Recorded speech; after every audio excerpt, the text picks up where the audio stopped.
What is the connection between suffering and creativity? Can you truly understand the human condition without experiencing its darkest corners? And what is the role of the artist, the photographer, in capturing this complex reality? Is the photograph a simple record of a moment, or is it, as my guest today describes, a byproduct of the human experience? The following is a conversation with my friend, Brendan Ruffin, aka Ruff Draft. He is a photographer, community builder, philosopher, and a former police detective. We discuss the power of photography to define a legacy and control a narrative. We talk about his new book, Migration Patterns, and the 15-year journey to find his artistic voice. Brandon speaks with incredible honesty about his former life in law enforcement, his motivation to approach the work with fairness and empathy, and the quality of growing up in Richmond, surrounded by both beauty and violence. He shares the profound life-altering trauma of finding his cousin's body while on patrol, and how this period of depression led him to street photography. For him, it became a form of therapy, and a way to connect with the shared resilience and joy of strangers. We also discuss the nature of suffering in art, the persistent humility of imposter syndrome, and the power of showing up to build real-world communities like cameras and coffee. This was a deep and powerful conversation about life, art, and what it means to be human. And I hope you enjoy it. Without further ado, here is my conversation with Brandon Ruffin. Man, I've never seen him live, but I can only imagine that it's just like magical. Yeah, dude, it's like stepping back in a time machine. It's like going back into the 80s. Yeah. I mean, you don't get to be Lionel Richie without being Lionel Richie. You know what I mean? Like, what a legend. Where was the show at? It was at the Wind. Keith got tickets for it, and he's friends with Lionel's wife, and we went backstage and hung out with them and stuff. Dude, And amazing. dude, Lionel's the nicest guy ever. He seems like it, man. Yeah, just super authentic. I took a bunch of photos with my iPhone, and then just did the thing where I went up to him, was, here's some photos if you want them. I can send them, to Wow. your manager or whatever. And he's like, bro, you took these with your phone? I was like, yeah. He's like, bro, you're hired. He's like, come on tour with us. That's amazing. Yeah, dude. I mean, that's the power of the camera too, right? Like, you can go and really show your perspective, and if people like it, man, it can really it can lead you into some crazy places. Well, yeah, and because be amongst some crazy people. Well, yeah, because I come from a landscape perspective, to capture the environment, not necessarily the music or the artist. I'm capturing the lighting, I'm capturing the room, I'm capturing the energy. So it's like, he looked at that and he's just like, bro, you made me a fucking rock star. Oh, I love it, man. Yeah, How long was the show? 90 minutes, which was, dude, he danced 76 years old, just nonstop. Dude, may we all pray to be there, dog. Like, wow. That's what I was thinking. I'm like, dude, may I be at that level at that age. That's incredible, man. And he's still touring. Too, it's that thing too, where it's like, there is something to continuing, right? Like this process of never stopping is real. Yeah, no matter what. And I think I can't imagine at 76 years old getting up on that stage and, just performing, but it's like, he's obsessed. There's nothing that's going to stop that dude. Man, yeah, that's amazing, bro. And and there, again, like the aspect of longevity as well, is never stopping. I mean, I think this is what's beautiful about photography, is like, it gives us this ability to never, we don't ever actually have to stop. I mean, maybe you run into something that physically stops you one day, but we've seen, photographers shoot until they die, basically. And I think there's something to that, especially if you're going out into nature, into the street, and just observing the world and moving your body through it. I do feel like there's a key to longevity there. Well, I feel almost like Vivian Meyer in a way. Like, I know that's such a weird way to say that, to phrase that, but I look back at some of my work. Like last night, I was looking at all the stuff I had shot for Carrot Top and like all this stuff in 2012, and I'm looking back and I'm like, bro, I never looked at it the way I'm looking at it now. I looked at it back then and I'm like, oh, it's a show. I'm shooting this, like, cool gig, money. Now I look back at this and I'm like, this shit is iconic. These people won't be here forever. I look at it in a sense, just like a whole new like way of seeing the art. And it really, I think it inspired me because I looked at it and I'm just thinking to myself how like how hard I worked for all of it, but also just how it really, how photography really impacted that moment in time, how it captured these, just no one's going to have these images. Like I was looking at them and there's like Gallagher and Carrot Top and like these just historic things. It's just like, Yeah. no one's going to have this stuff. This is iconic shit. It goes to that idea of perspective. I mean, like, even having the wherewithal to photograph these people at certain moments in time, it, you know, it really matters. It really impacts, it really impacts their legacy. Um, Shimoda was someone who told me this, man, many years ago. He's like, these people are often remembered after a time, mainly on, you know, like the way we think of them, not their work. Like their work stands alone. But he's like, think about how many, you know, records that you've listened to of a famous musician. You know, like how many Elvis records have people listened to from beginning to end, or how many Michael Jackson records does somebody listen to from beginning to end, or, you know, uh how many Marlon Brando movies have you watched, or Sidney Poitier movies? Like how familiar are you with these people's catalogs? Maybe you know a thing or two, but when we think of these people, when you think of Marilyn Monroe, right, you think Mm, of these iconic images. Like when I think of Pam Grier, I have this image there's this image that always hits in my head. You know, when I think of Marilyn Monroe, there's always an image that hits in my head. A photographer did that.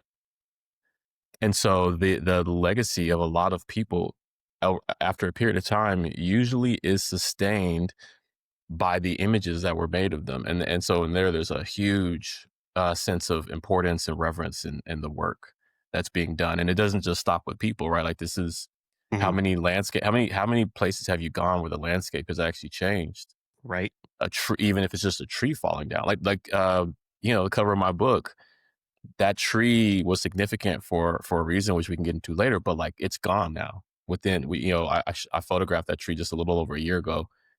It fell down and now it's gone, right? Like, so even the nature that we go out and we photograph that we think will be there forever, or the architecture that we think will be there forever, it's not. No. I think that's what's so interesting about photography, especially as I look at my work over, the last, 20 years. I'm looking back at some of the pieces, and it was, I think, like 2 years ago that I went back to Maui to just reshoot some images because I got that new camera, and I'm thinking, oh, I'm going to shoot all these high resolution images and retake everything, and how cool would this be, dude? I went back to like I would say like maybe 30% of the places, and they weren't there anymore. Social media had destroyed it because so many people had there's these like rainbow eucalyptus trees that are in Maui, and they're just bubble gum like colors. They're really beautiful, just all colorful. They look photoshopped, but now they're all carved up. They're destroyed. There's nothing left of them, and I have that shot, but that shot doesn't exist anymore. And I think as photographers, when we're shooting that stuff, we don't really realize the value of what we're creating because we don't really think long term of, oh, wow, this really won't exist anymore until you're later seasoned in your career. You don't really realize the value of what you're doing, I feel like. No, straight up. I think this is why I always, you know, like to say photography is an art form of experience, because the more experience you have, and the more that you're able to understand loss and the very Yeah. temporary nature of everything that we're around, I think the better you can be as a photographer in noticing the moments that should be captured. Dude, I couldn't agree more. How did you get started with photography? Because I know before photography, you were an undercover cop in Chicago. No, no, no, no. Okay, so long before that, I've always been an I heard artist. that from somewhere. I heard this rumor that you were like an undercover cop in Chicago. I don't know if that's actually No, true or not. I did a lot of plain clothes work, as a detective for some years, and the unit I was in was a special investigations unit, and so we did everything from like manhunts for suspects who were on the run to narcotics investigations, gang investigations, um, kind of a little bit of everything that needed, you know, a unit that could spend time just focused on that. You Yeah. know, when you have obviously people interact and come across those things when they're on patrol, but patrol is such a like multifaceted and robust form of working in law enforcement, where you're doing everything from like showing up to somebody's house because they're having trouble with their 16-year-old, all the way to coming to a house where somebody's possibly been murdered. So our unit was much more precise, and we were you know establishing our own investigations and leading them, and then we also handled to an extent the tactical side of those operations. So um, some of that work included like some undercover work and plainclothes work. A majority of our work was plainclothes. Um, and yeah, it was an interesting time in my life. It's a good time in my life. I think I mainly wanted to help people. I've always, if you know me, you know that I have a pretty strong, pretty strong sense for wanting to help how I can. And when I was younger, that it definitely drew me into law enforcement, which kind of felt a little counterintuitive at times. I didn't have the greatest experience with law enforcement growing up, and also, but on the other side of that, my father had been in the military, and his father had been in the military, and my grandfather had been in the military, and who had also come out and was a cop for some years. So I had like these sort of contrasting experiences, but ultimately I felt like, regardless of how I felt about law enforcement and the criminal justice system and its shortcomings, is that there was an obligation and responsibility, as an able-bodied person, to go and do that line of work for as long as I could, and help as many people as I could, and protect people where I could, and also try to make like a difference. I mean, anyone who's been around me in those days knew that I was known, in that community. I grew up in the neighborhoods that I was in patrol, and even though the detective work I did took me outside of that area, like there was still a strong presence in the community I grew up in. And so I always felt it was important to try to like talk to people, explain to them what options do you have, like if you're selling dope, or you're in a gang or something like that, or just in general kind of leading a life that's not long term beneficial for you. Like I would always want to try to talk to people, and on a human level, talk to people, and maybe present to them some options, and connect people with resources where I could. And I think ultimately I still get calls from people, who I've put in cuffs and things like that, that are like, hey, you were a really good person. We never just saw you as like a cop, but we saw you as a community member, and you were fair. And I think at the end of the day, I think most of the problems that people have with law enforcement have to do with a lack of fairness, and not a desire for lawlessness. People they just want things to be fair, and they want to be treated with the same level of humanity. They want the same level of justice, and they just want equality, and a system. If a system is fair, people typically don't find too many problems with it. It's when a system is not fair, that people can't reconcile with that. Not when the entire basis of a profession, or a system is supposed to be blind justice and things like that. So I always try to approach that work with a sense of fairness and humanity. But I Did was you grow up? Is that the reason you? Oh, sorry. I was going to say, is that the reason you became a cop, though? Is because you felt like the system was unfair? Yeah, I mean, to an extent, like I did recognize it as a place where like helping other people like was inherent in the job, right? And so I wanted to be in an Yeah. environment like that. But yeah, I felt like ultimately I wanted people to have a different experience than what they may have historically had, or what they would usually have. And that didn't mean that people didn't go to jail when they needed to go to jail. But it just meant that there was a huge sense of humanity and empathy, and also understanding that people don't just get somewhere because they woke up one day and they're like, oh, I'm gonna sell dope, or I'm gonna be in a gang, but that these things were a reflection of a larger system. Even from like a sociological standpoint, there are a lot of things that happen to lead, um, you know, people into lives that are not fulfilling, or lives even where they're harming other people, harming themselves and harming other people. And so I think one of the foundational pieces of who I was in that time, and still am. It was empathy and understanding that even somebody who's done something horrible, like, they didn't start that way, and it's important to remember that, not so that people can be absolved of consequence, but so that you can always be rooted in the idea that this is still a human being and they should be treated that way. That your job, if like enforcing the law, is part of being a public servant. And I always took the servant part really to heart. I never wanted to get away from that. And I think even now, we're watching, this is not to generalize all law enforcement, but we are watching really terrible uh, and violent and brutal encounters between people and law enforcement, where you can see that certain folks are not being looked at as human beings. Right. There's a lack of empathy.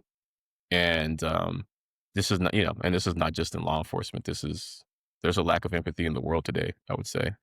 Um, and so when you mix something with, when you mix law enforcement is unique, right? Because it's a profession where violence, you have the legal, you have the legal capability to be violent and Yeah. to bring violence to another person. That's supposed to be so you can apprehend them, so you can protect, other people, so you can affect the law appropriately.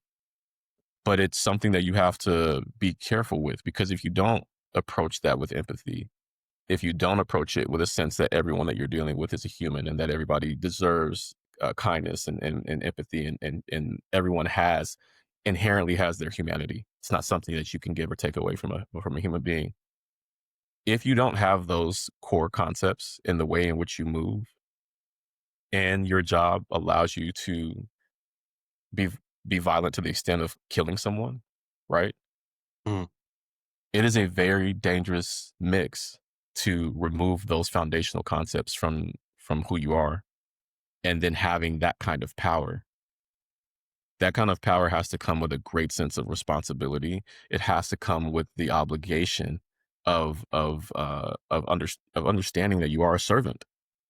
You are there to serve the people.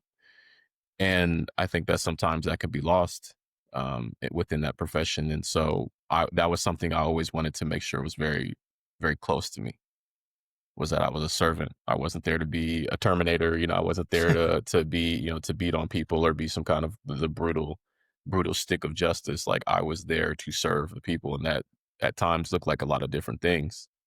It could be walking a kid home from school, or it could be, chasing somebody with a gun. Um, but at the end of the day, the motivation for everything I was doing was to be in service of the people. And I swore on an oath for that. And those things were very important to me. Did you always want to be a police officer, or were you, I mean, where did you grow up, and yeah, how did that kind of come about? No, I did not always want to be a police officer at all, actually. I grew up in the Bay Area in Richmond, California. I was born in San Francisco. And then when my dad left the military, we left this place called the Presidio. Okay. Um, and Presidio is still around, but different people have bought different parts of it. But when my dad was done active duty in the military, we left and moved to Richmond, which is kind of like this suburb, like 15, 20 minutes outside of San Francisco, no traffic. And we had family there who had moved there from the South, and my mom's family was there. We just had there was a big community of people for my parents when they moved there, because neither one of my parents are originally from the Bay Area. And yeah, I don't know. I think that my original plan, I went to Cal State Northridge for college. I did graphic design for a little while. I did it all throughout college, as far as like on the side. I never went to school for art, which was more so me not knowing like what would I do with that type of degree. I definitely came from a family that was like, you need to get like a legitimate degree, and all these, which I got a sociology degree. You could argue whether that's a legitimate degree or not, but yeah, much to my father's disappointment, I got a sociology degree, because he was very much like, you need to get a hard science degree and XYZ. But I stayed. I picked up graphic design in college, and was able to get some side money that way, and doing flyers and stuff like that, and just designing in general for our own artistic ambitions. Um, and then from there, I got picked up at I guess like an internship slightly at a design firm in LA. Did that, for my last 2 years in college. And then from there, I moved back home for like a really small period of time, got back to SoCal as quick as I could. And I was working at like this print and branding company that was in the Valley, it was in like Burbank. So I did that for a little bit, and it was tough, man. Like I was an artist, but then I was also working on art nonstop, but it wasn't really art. It was just like creative work, but it wasn't super creative. It was very corporate, and it really impacted my enjoyment. Um, and so a few years before that, when I was still in college, um, this is not like the most linear way to tell this, but like my parents bought me this Kodak Easy Share point and shoot. Like my end of my sophomore year, like maybe my junior year in college. And that's when I first started playing with a camera. And it wasn't anything that I would call photography at all. Because it's interesting, like as I was growing up, I couldn't understand how photography was an art. It didn't seem like one to me. I was working with like oil paintings. I was doing watercolor work, but I was doing a lot of oil. I was doing a lot of graffiti at the time. I was doing charcoal work, pen and ink work, like these things that I felt were like very serious, long-standing forms of artistic expression. I was a writer. I was into music. I played the piano. I learned to DJ. Like all these things that were very tangible. That there's nothing when you start. You have a vision, if you will. You have an idea, and then you execute it. It didn't exist. You thought about it. You did it, and now it does exist. And for me, I couldn't understand that connection with how photography was able to do that. And I even remember we had a photography club at my high school, and I just was like, what's the point? Right? Like which is, so it's very ironic to be where I am now. But so my parents bought me this camera. I ran track in college. We were on campus all the time. Like every holiday that people got, a few weeks off, we typically got like a week off max, and we had to come back and train. So we spent a ton of time on campus, just like with no one else there, by ourselves. And so I got this camera for Christmas one year, and I just started taking pictures with it and taking a bunch of videos with it, and just like documenting what we were doing. I had no motivation for it. YouTube was just coming around, I think, around that time, but like nobody was uploading it. Like they were uploading cat videos and the most random stuff. It's Yeah, I not remember that. what it is today. Like this is YouTube in 2005, Yep. right? 2004, 2005. So I had no real motivation. I don't even think, we were still using MySpace around that time. And I don't even think you could upload a video to MySpace. I think you could add Nope. a link. You got like a Yep. video link if it had a Uh-huh. URL, but you couldn't like upload video. Yeah, you used So Photo Bucket. You used Photo exactly. Bucket for the link. Yep. Yep, exactly. And so I don't know why I was doing this. It was just like there was something in me that was taking pictures and taking video, and I was like, oh, I'd like to do this. It feels important. I don't know why. I don't know where it's gonna go, but I just want to capture this. It's when you catch the photo bug, essentially. Mm-hmm. Right? Like the photo bug can look and look and feel like a lot of things, but essentially it's you've touched the camera, you have this like desire to keep taking pictures.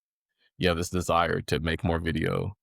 And that's where it started for me. It was the most unserious thing. But I recognized that there was something in me that really, really enjoyed it and felt compelled to do it. I think that's what it was, more so than like this just crazy amount of enjoyment. I felt compelled to do it. I was like, oh, we're going to go paintball. I should go bring my camera. We're going on we're going to take a flight to Seattle for this track meet. I should bring my camera. I don't know what I was doing with it. I just wanted to take pictures.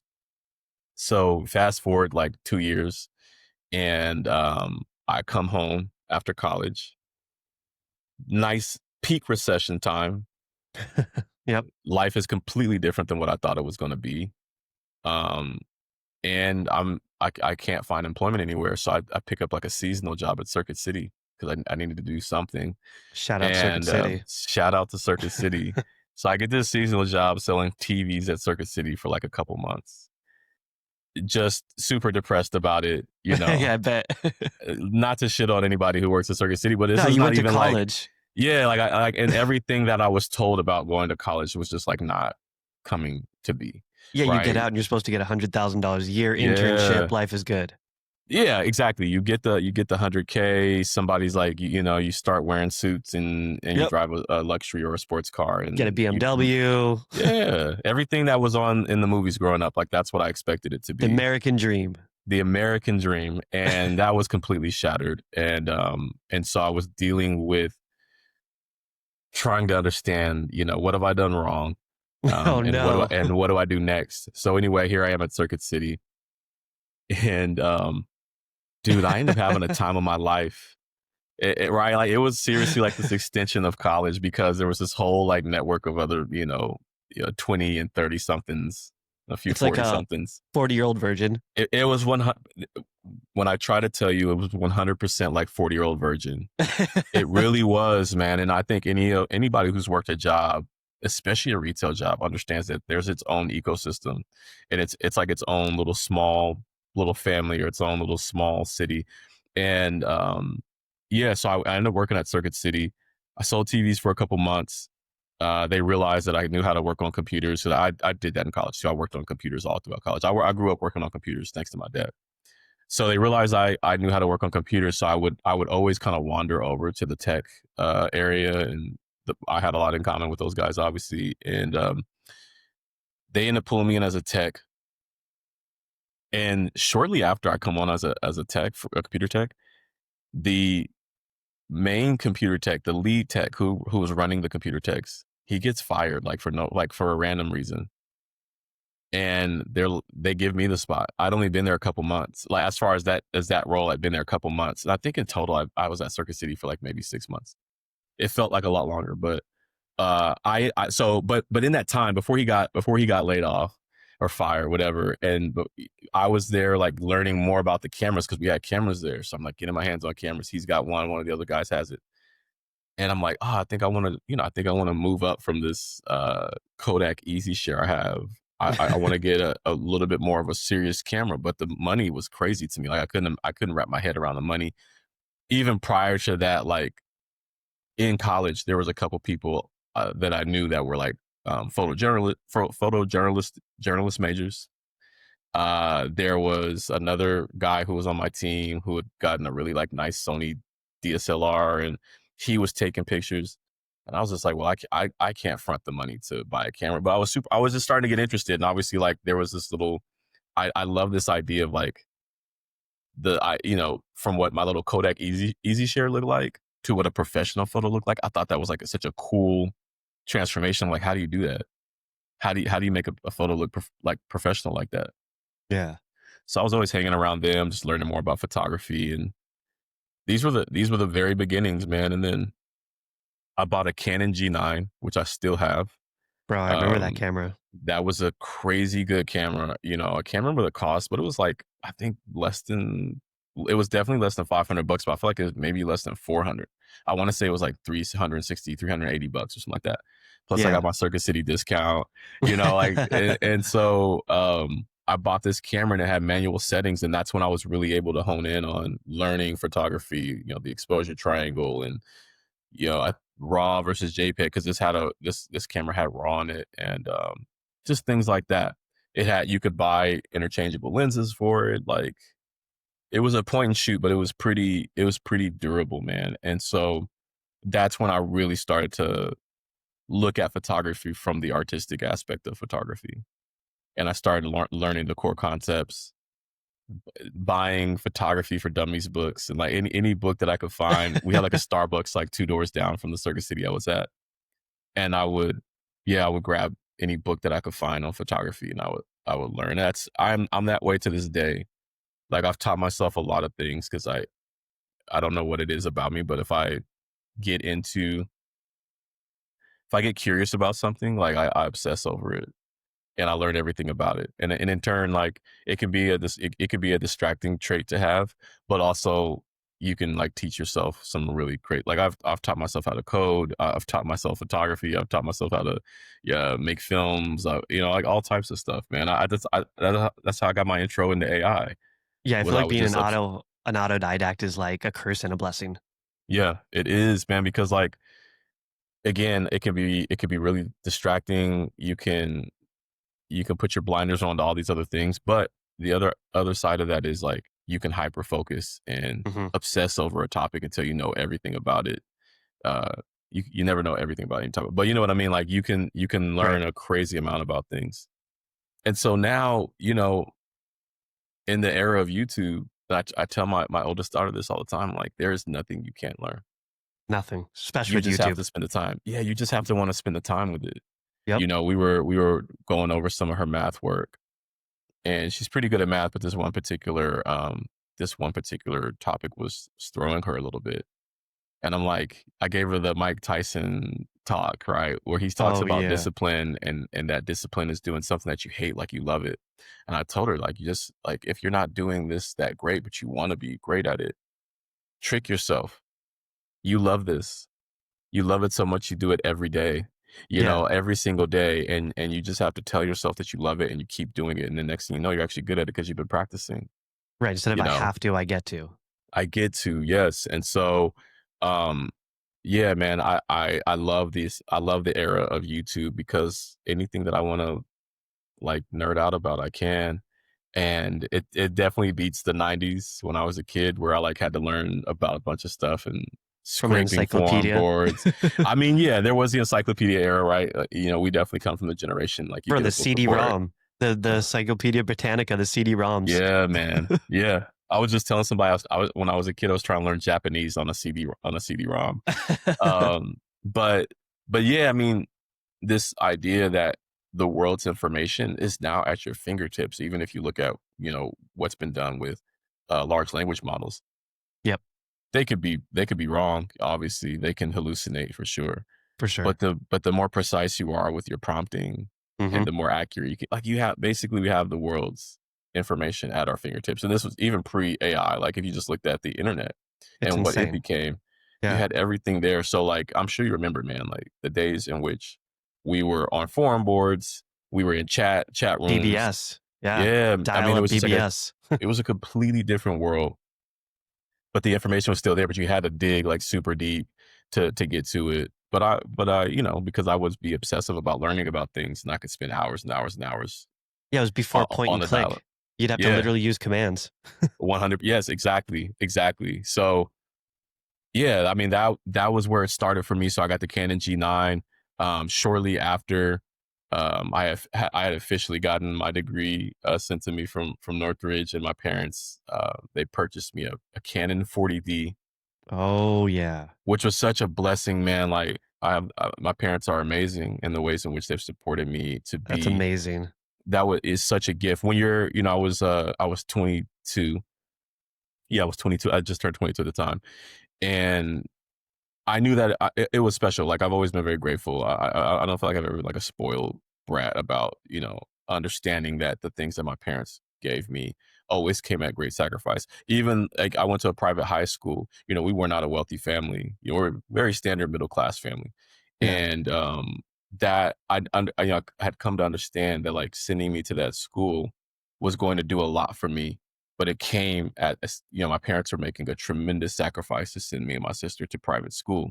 It, you know, a sacrifice slash investment, right? Because at the same token, you know, me and my sister both would go on to not be a pain for our parents as adults. Yeah. And so yeah, they bought me this Canon 40D, came with a kit lens. I can't remember what the kit lens was, but it was probably like a 24 to 105 5.6 or something like that, right? Like a f 5.6. Yeah. And that was my, I feel like that was my official, like I would look at that camera and go, this looks like a professional camera. Yeah, I'm a pro now. I'm a pro now. Yeah. And so I just, man, I learned everything I could, and I took my camera everywhere, and I photographed everything I could. It became a part of me. I stayed curious about photography. I continued to learn. At the time, I wasn't learning a ton about photographers. I was learning from the technical side. Um, Yeah, and you You, I have mean, you, a ton of knowledge about photographers, which blows my mind. I love that aspect. I like history though too, right? And so it's like learning about photographers. It tells you so much about the world that they were living in, and so it's just direct connection to history. And yeah, man, like, but you've known me for a long time. Like you know, I Yeah. have like a real technical side of my mind, and so I think my understanding of how to learn photography came from this technical aspect, Right, yeah, the learning all the computer part. rules. Yeah, yeah, and Same, so bro, same. Because I understand computers, the digital camera just literally looked like a computer to me. It just made yeah, sense. yeah. But then we got to Sony and complained about it being too computer like. But no, I mean, So same. true. Like it was very much akin to the digital sort of age that I think we grew up in. Yeah, Avid video game playing minds, you know, trying to figure out a new game, which was photography. And coding, everything. yeah, I mean, I remember again talking to my daughter about math. I said, "Babe, you love games. This is a game. It has rules. You learn Yep. more. The more rules you learn, the more stuff you can do, and the more intuitive it becomes." I never had anybody explain math like that to me when I was younger. And it Yeah. really made me hate math. If someone would have told me like this thing it's literally a game and you learn the rules so you can play the game faster and better and be more you can be more imaginative with the game if you just learn all the rules and become really good at it. No Bro, isn't one that ever the like best? That you yeah, can do man. that for your kid. Now, no one ever sat me down and told me these things, and it's like I get to do this and explain it. It's so good. Yeah. Well, you know what the problem was I think with my parents, they were both really good at math. Really Okay. good at math. Yeah. And I felt like I just sucked. And I'm also one of those personalities, especially when I was younger, was like I was used to being good at things, so things I was not good at would become like my enemy. I just like I don't want to have anything to do with it.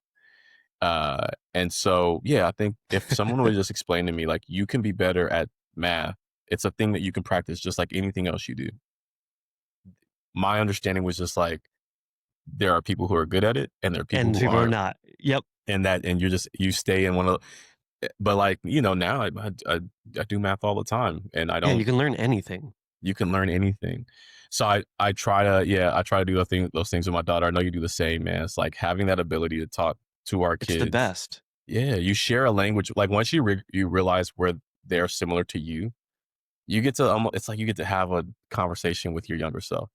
Dude, totally. So my parents pretty much let me quit anything, baseball, whatever. They're just like, if you don't like it, just quit. And I've made my daughter stick through jujitsu for the last, I think, like 3 or 4 years. And she finally got out a white belt and she got a Yeah, gray belt. And she ran up to me when she got the gray belt at full speed and just started crying and hugging me. And all the parents started sobbing because like they had never had that, right? Because we had this connection where I kept pushing her and just saying, like, look, when you come in here, you have to turn off all your emotions. You have to embrace the suck and just go, I'm at work. I don't care if my dog died. I don't care what happened. Everything has to be turned off because right now I'm at work and I have to focus. If someone had told me that at a younger age, that if you just embrace the suck, deal with the rain, enjoy the storm because you can't get out of it, I think life would have been a lot easier and it would have been such an uphill battle of the world is against me. And I try to teach her like the world not against you. You're working symbiotic with the world. You have to understand the rules and play the game. And no one ever sat me down and explained that to me. yeah. I mean, the world just exists, Hmm. right? It is what it is, You're a and participant. you are a participant. And you know, obviously, we're no fools. You know, there are systems in place that make things harder to navigate Totally. for women. They But make in it harder every to game, navigate for people of color. Yeah, like there are all every these game. things that do exist. There's no taking away from that, Yep. right? If we're like from around, I mean, from a sound and rational mind, we know these things exist. Yep. Now, Every what do you game. do about it? Yep. It's like think about any game you play, you choose the character based on how they can react and with their ecosystem and how they can adapt. Whether you choose the elf, whether you choose the grunt, it's like Yeah, whoever you choose, they're going to have their disadvantages and advantages. And whether you're a woman, whether you're a color, whatever the case may be, you have to understand that situation. How do you play that? If I'm, you know, if I come from Asia, how am I going to play this game? If I come yeah, from Africa, how am I going to play this game? It's every single system is different, and it all is just the matrix. How the fuck do I win it? yeah. And you know, like it plays out too. Like you and I have talked about, like you know, socioeconomics. Totally. Like, is there a world of things that would have been available to us if we came from wealthy families? 100%. Totally, So, man. but we didn't. So now what do I, now what do I do? And I'm super grateful for my parents too, because growing up, there was nothing I didn't feel like I could be. Like I never didn't do anything because I'm like, well, I can't do that, Mhm. and I think that's a really powerful thing to give to your children, regardless of what the statistics are, or the numbers are, the probability. Yeah. To give to your children this idea that they can do and be anything, you can't. There's nothing greater you can give to them. I That's would a say, okay, superpower. it's a superpower. I think it only comes second to giving your children a sense of self love. But I feel like Insecurity. the two are insecurity, like those things. But those things are all kind of chained together in a way, right? Like if I feel secure and I love myself, I'm not gonna think there's something that I can't do, Yeah. right? And so my focus as a father with my daughters is first, I want to give them everything they need to love themselves. A lot of things that we worry about as dads with our daughters, I think it can be mitigated by teaching them to love them. There's a lot of things I don't have to be as worried about my kids falling into if they love themselves. If no one can shake the idea in their head that they're valuable, that they're worthy of love, that they are amazing human beings within their own right, then there's a lot of things that they're not going to fall into. Probability wise, they're less probable to Yeah. fall into those things. You can't, obviously we can't predict the future, but there are these things that we can give our kids, and they're also their own human beings. So you could also give your kids all those things, and they can still go a completely different path. But I would say, from a statistics standpoint, if your kids have those things, the probability of them falling into a couple of the pits that are waiting, waiting for people to fall into in life, there's a greater chance they're going to see that pit and move around it. And so I definitely felt a sense of self-love. I felt a sense of, I did feel like I could do anything. And I'm very thankful for my parents for not limiting me, Yeah. and, as much as they pushed on academics, and more than pushed, they commanded that I, move in a direction that was academic, and they also always embraced my artistic side. They always embraced my athletic side. And so in that, I never felt limited. I was like, I could be just as likely to go, you know, be an astronaut as I might be a jazz musician, Yeah. or a painter or something, right? I just didn't feel, growing up, I didn't feel like I had a limit on what I could be. And so, yeah, to take it back to photography, man, I kind of played around with photography. I never felt that serious about it for those first couple of years. The pictures were decent, Yeah. and so I would take pictures. People would ask me, "Hey, can you take pictures at this, X, Y, and Z?" And I'd be like, "Yep, I got a camera, of course." Take pictures. I wasn't even charging people. And eventually folks were like, "Man, we have to pay you something for these pictures." And that's how I first started getting paid for photography. It was like people forcing me to take money. Because in my mind, I'm like, I'm not a I'm not like a pro. I have a camera. Like, of course So I kind of went into it from that aspect. Um Real I quick got what though, like you kind of almost like you sound like you kind of like grew up like almost like Prince of Bel Air, like everything was chill, but I don't believe that because you do street photography, dude, and there's no way that you can walk into the ghettos and do what you do without having some type of fucked up like situation growing up. Like were you like you did graffiti, so like was there gangs? Was there something involved that like made you have the ability? Because I don't have that ability, bro. There's no way that I'm gonna walk into Skid Row and just start taking pictures of fools. Like Yeah. I'd be scared out of my fucking mind. But I know that you can just do that, and there has to be some like. There's just no way that you grew up like in a great school, great childhood, and then you're just able to walk into the ghetto. Yeah, I mean, like, I can go into the projects, I can go into the hood, I can Yep. go into How do you other relate? areas like that. Not even, I think I have, so if people who are from the Bay, like Richmond was this weird mix of like these blue collar middle class families to very poverty stricken neighborhoods, very poverty stricken areas, all the way to like places where they had multi-million-dollar houses out by the water. Right? It was just like huge, this huge delta between the haves and the have-nots Just there. a big wealth gap. Humongous wealth gap, by design. Okay. And so growing up there, of course I have family that were involved in gangs. I had um there was a lot of violence in Richmond in the 90s. I don't care what part of Richmond you lived in, it was inescapable. And so I had my fair share of encounters. It was not a place where I feel like you could be like, you had to harden up a little bit to exist there, especially as a young black kid in the 90s, like a young black boy in the 90s. There was no place for a lot of softness.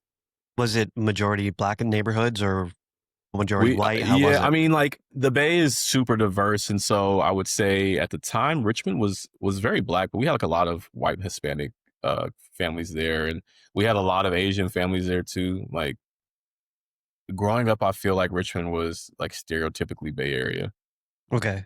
and that Everything you see in the movies. like, the biggest differences were more socioeconomic.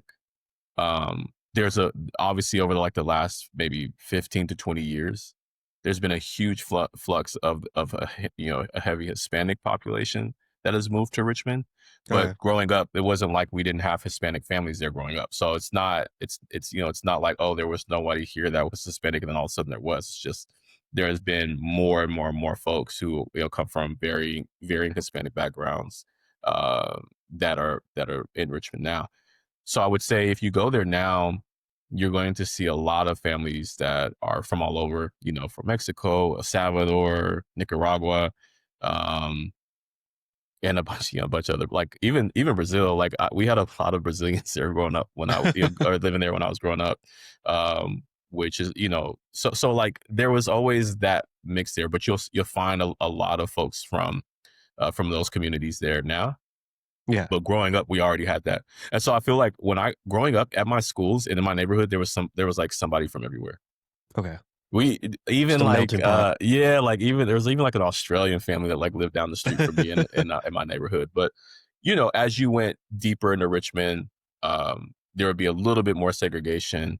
But I would say mostly communities were mainly segregated by socioeconomics. Yeah. That And makes sense. and very very stereotypically Bay Area was like a huge mix of people from everywhere. But yeah, I mean, yeah, the city wasn't easy.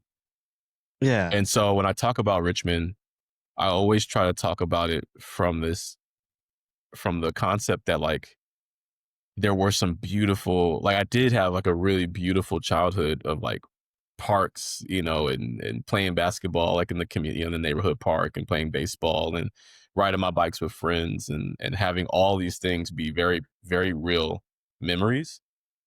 And I also remember going to funerals, and I also remember finding a dead body by the park, and I also remember, like, so I had this mix. And you grow up in a place like that, and you sort of just accept that the world is inherently a dangerous place. It can Hmm. be, and Can it's be. Yeah. also a beautiful place. And sometimes I think this is what helped me as I was in law enforcement, was like, I understood that the the dope dealer or the gang member or whatever, like, right, like all these different designations that we give people, also had a favorite color. Also Hmm. had the favorite show that they would watch, could also be kind at times, like all these things, like people were not these singular, they didn't exist in this like singular plane of existence, but that people's lives, especially internally, was infinitely robust in regards to, who they are, what they want to be. Eh, So like, I don't know, when I would work, as a cop, and as I worked as a detective, I would come across the quote unquote worst of the worst. But some of them, like, I would already know, and I knew from growing up, and that was its own experience. I got to see a lot of people that I had grown up with, like, in not the best spots. Some who were victims, some who were, perpetrators.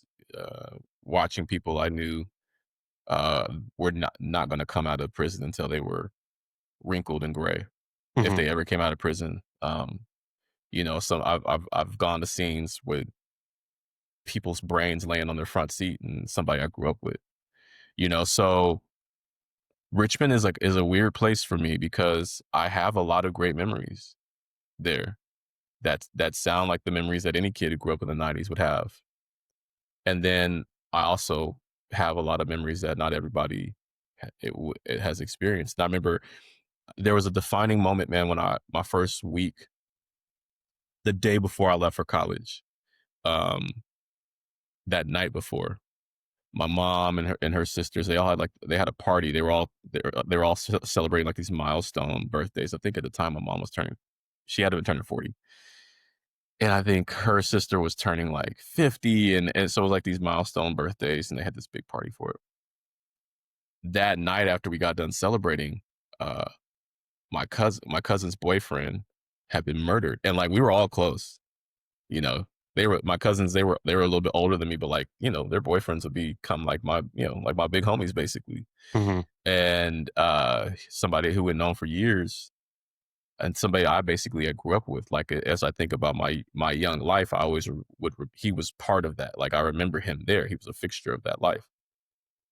He got murdered that night. You know, just minutes before my cousins came down to to meet up. Like he had gotten murdered, and so I remember coming back my first week in college, having to come back home because I had to go to a funeral, Wow. and talking to telling people where I had to go back home, or like why I was going back home so quick. Which, as horrible as it was absolutely horrible, and I felt like such shit about it. It wasn't abnormal, right? If that makes sense. So No, it I was like understand. this horrible reality, but it wasn't something that I wasn't used to, so it wasn't a complete like break in my psyche in a It way. was normalized for you. It was normalized. You'd been People in Richmond conditioned. get killed. Yeah. It's It was just, that simple. Like you're just used part to of it. being here is people get killed, and I didn't realize that that was an odd way of looking at things until I went to Northridge, and people from all over the world were there. It's a university, so people from all over the world are there, but definitely people who grew up in communities and neighborhoods where that absolutely didn't happen. Even some of the people who were from quote unquote bad neighborhoods who were at Northridge, they were like, oh yeah, like we have stuff happen, but they would hear Richmond, and it would signify a different type of bad. Yeah. Um, Like and I grew some up of in a that shit was real. neighborhood, but not like that. Yeah, and some of that was real and some of it wasn't, right? Like it's like when people talk about Chicago. Yeah. Yeah, there's a lot of bad things that happen in Chicago. There are murders that happen in Chicago. But talk to anybody from Chicago who's living there, and they will tell you about all the great things that Chicago has to offer and how they'll never live anywhere else. It's But home. those narratives don't make the same kind of headlines. And Right. so I remember living in Richmond and seeing what the headlines were and what the news was coming out of Richmond versus what I was actually experiencing there. And I was like, oh man, like, yeah, it's kind of true, but not, this is not the only thing, that's happening. Hmm. Why is this the only thing they reported on?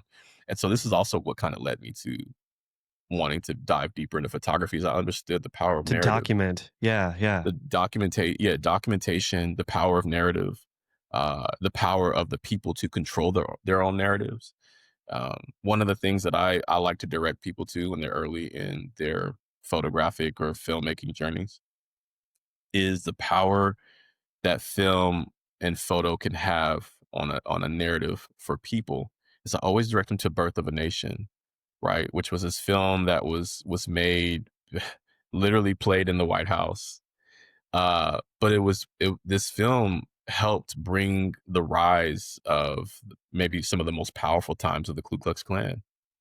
And this film was used to sort of create a narrative about Black people. This is now, forget what actual year this was, but this is after uh, the slaves have been freed. This is a period of time where the idea of what it is to interact with Black people was shifting, and this film was painting especially Black men as like this dangerous creature to be around, and how um you needed to be scared and worried, and that all these different things were layered into this film. And yeah, it had a direct reflection um in how people looked at Black people in America at the time. And again, like what kind of organizations were able to gain legitimacy through a film like that.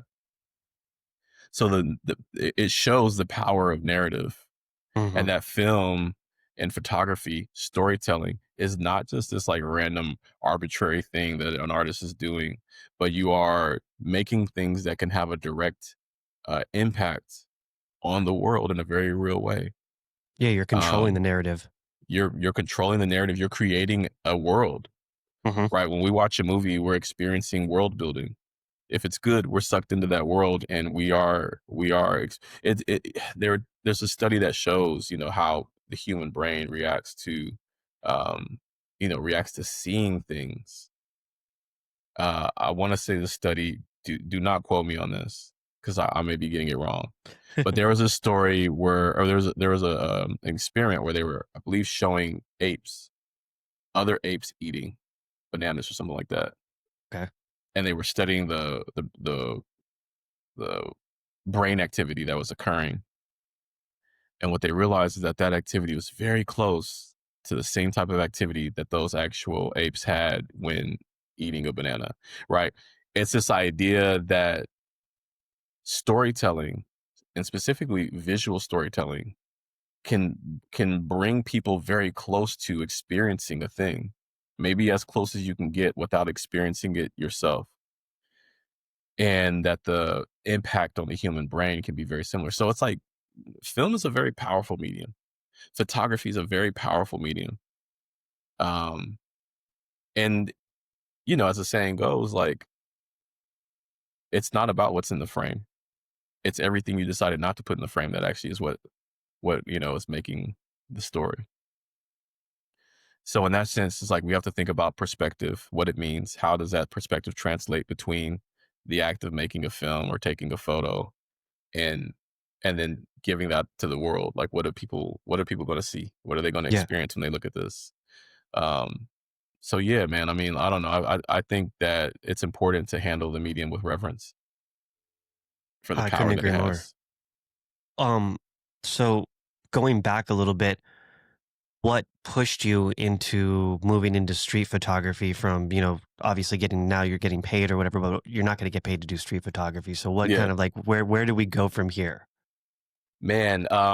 That's an interesting one. I mean, I was playing around with some different ideas with photography, trying to find my way.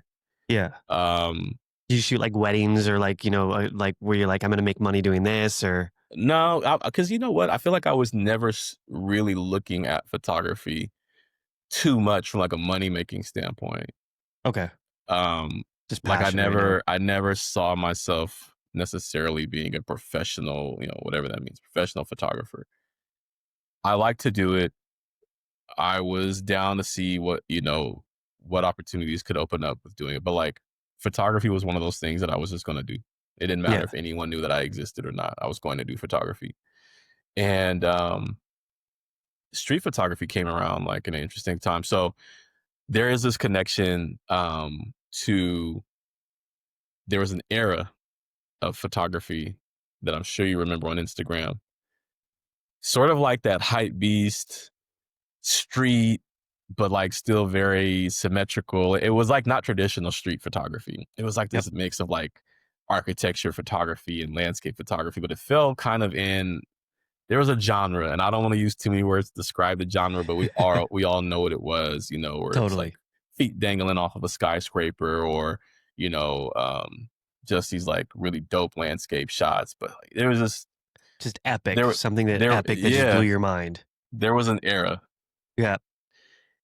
But on the street side, I remember, man, seeing like I would see these cats who were doing like taking pictures of like off of crazy buildings and just in like crazy scenarios. Fuck that. Something about it reminded me of graffiti, like the idea of like bombing things that were hard to get to, or things that people were going to be able to see from really far away. Like the difficulty level of taking a photo or the difficulty level of like putting a piece somewhere. Yeah, like the side of a highway. Yeah, there was something that resonated with me with that. And so Yeah. I kind of fell into that a little bit and played around with, like streetwear and photography and just all that. And it was fine. I'm like, it wasn't a bad period of time in photography, but I wasn't I don't feel like I was being a craftsman then. I was just enjoying myself. And I wasn't studying like that much at that point because I had the technical skills I needed to do photography. So like there wasn't a lot of things I was like studying. And that photography led me to wanting to know more about street photography. And so then you start to like kind of dive into, okay, street photography as a its own genre of photography, and like who are the greats. And so you start to see that, start to see your Saul Leiters and your Gordon Parks and your Eli Reeds and the list goes on. The list goes. I'm not even going to try to name them all. Vivian Meyer, like all these people who existed doing like amazing work on the streets. You start Yeah. to learn about them and their lives, and like, oh, this is actually pretty interesting. So like now the history part of me is like kicking in. I'm just wanting to know more and more about these people, but I was still trying to find my place, like with photography. And I think, most of us have had a period of time where being able to grow on Instagram was a thing.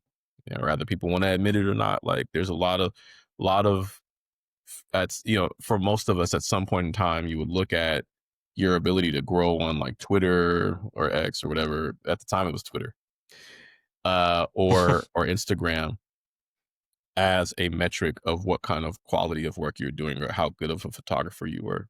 Yeah, we had been And conditioned from MySpace. 100%. Yeah, that Yeah, whole like friends thing, right? And totally, bro. so at some point, I'm like looking at that, I'm looking at what I want to do. I'm starting to get these heavy influences from all these other people who are on there shooting, the algorithm then starts to take place, and now I'm being fed Yeah. all this type of photography. Well, around that time, man, I found this book in a secondhand store. Uh, with, my it was girlfriend at the time, my wife now. She was like thrifting, and these thrift stores are like not really thrift stores anymore. They're just these shops where they found like really cool stuff and they sell them for an exorbitant amount of money. Bro, it's called Um, vintage, okay? It's called Vintage, that's vintage. right. Let me get my shit straight, Get right? your shit together. So, um, basically, she was shopping, and they also had like just things. So like one of the things they had was this book by Jamel Shabazz, and I was looking at his work, man, and I was just, like, he did all this work in New York, and I fell in love with this book. I'm like, and it was a book called A Time Before Crack, and it's documenting this period of time in New York. Hip hop is already starting to be like developed as a culture. The crack epidemic has not happened yet, and it's just such a beautiful body of work. And I was completely hypnotized by it, and it changed the way I looked at photography. It changed my understanding about what photography could do as a medium. It changed my mind about what kind of work was important. Obviously, with these communities, I saw my own community that I grew up in it, and that it just sent this little signal off of my head, like, man, photography could be a lot of different things. So I still shot some of the other things for a while, but I was slowly moving into uh, a more robust understanding of photography, and I wanted to study more and more and more. And so I just started getting acquainted with the work of more photographers, reading and not just looking at their work, but like I was trying to learn about their lives, what made them get into photography, where did they come from, what type of things were around them, what things were important to them. I would learn everything I could about them at the point where I wasn't even really looking at work anymore. I was just like learning about lives of photographers that were creating compelling work who had gone Because down you're in a history as sociology major, bro. yeah, I wanted to know the why. Yep. Why, and so then from there I started to understand my own whys. That started directing me towards things I wanted to do more with the camera. And yeah, man, I mean, I think that was, for me, that was a period of time where I really felt like my photography started to level up. More specifically in the street, there was a period of time, man, where like I had um I had lost a cousin of mine, a younger cousin of mine had been murdered. And I remember finding his body like in an alleyway. I was on patrol at the time. What the fuck? Yeah, and that set me off into this really sort of this spiraling descent of depression. And I was feeling, and so one of the reasons that pushed me out to be kind of more isolated and out in the streets dealing with people I didn't know is because like my family all knew that I had saw this, and they also knew that it was probably doing something really wicked inside of me. You know, Yeah. it's probably really that there was, but I wasn't really displaying that. Um, Again, you've known me for a long time. Like I don't emote a lot. Like, you know, I could be having a great time. I could be angry. I could be a lot of things. And not You don't display necessarily emotion. not a ton. You know, not to say No. that I always tell people like I'm so emotional that it's important for me to control my emotions, or I'll just be overwhelmed all the time. Right. Right. But I feel like I was in a period of time like that where I was really working out this complex experience that I'd had, and my I think my family was concerned because they probably weren't seeing the things that they would expect to see. Yeah, because you deal with emotion differently. You're more calm. You're just, like I feel like you deal with emotion internally. Very much so. Very much so. And so like I started to feel weird about I felt weird about two things. One, including my cousin's mother, were so concerned about me and what I saw and what I experienced there. Like I was like, I'm I'm alive and well, you know, like They're like, dude, you need therapy. exactly, right. Yeah. This is definitely a period of time where I wasn't into therapy yet. And so I just felt like don't center me like you're his mother, like you should be centered and his sisters should be like all, you know, like but my family was all very concerned about me, and I could tell. Yeah. Even if they weren't saying it, I could see it in the interactions that they were having with me. It's And so it traumatic. made And me you found him. That's so traumatic. yeah, and so I just felt like I felt like everyone was waiting for or anticipating or expecting me to have a certain type of emotional reaction, which Uh-huh. I did end up having eventually, but it was a lot. It was that was a lot to carry, you know, that was a lot to carry with my family's like worry in a way. I say that knowing that it's blessed to have family that worries about you. But mind you, I was like, I think I was 23 or 20. No, I was 24 when this happened. 23, Yeah, 24. skull full of mush. You're not really sure how your Yeah, emotions work. So you're dealing with the loss of, your cousin. You've found the body. And on top of that, you're worried that your family's worried. It's like a exactly. huge amount of So stress. I really, at that period of time, just kind of isolated myself in a way. But it Yeah. was nice to go out into the street and like part of my process with photography. And I encourage, and if you're out in the street photographing people, you should be having genuine interactions with them, talking about them, you know, talking to them, sorry, genuinely learning about their lives. Like, don't just be there to take, Yeah, you don't but be just there to like, so you don't just take a photo. You actually talk to people. Like oh yeah, you learn. yeah. I want the whole the photo is a byproduct of the human experience, not the opposite way around. Like the human experience should not be the byproduct of you taking a photo.